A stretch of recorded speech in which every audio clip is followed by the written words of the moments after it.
একটি হ্যাট্রিক আর একটি লাল card. Lionel মেসির ভাগ্যটাই যেন রাজবংশীয়।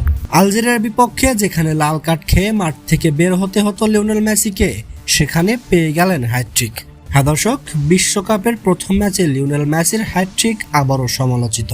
আলজেরিয়ার বিপক্ষে লিওনেল মেসির প্রথম ও দ্বিতীয় গোলের মাঝামাঝি সময়ে আলজেরিয়ার অধিনায়ক আইসা মান্দানার ওপর যে ট্যাকেলটি করেছিল লিওনেল মেসি, সেই ট্যাকেলটি হলুদ কার্ড তো বটেই, লাল কার্ডও পেতে পারতেন লিওনেল মেসি।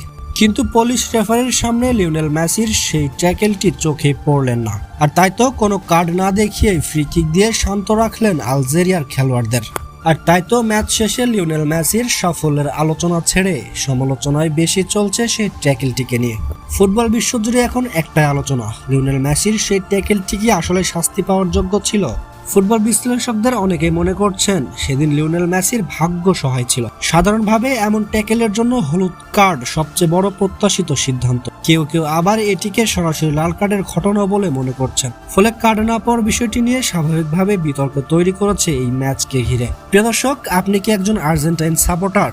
যদি আপনি একজন আর্জেন্টাইন সাপোর্টার হয়ে থাকেন, তাহলে লিওনেল মেসির এই ট্যাকেলটিকে আপনি কিভাবে দেখছেন? এটা কি সত্যি শাস্তি পাওয়ার যোগ্য ছিল? আপনার মূল্যবান মতামত জানিয়ে দিবেন আমাদের কমেন্ট বক্সে।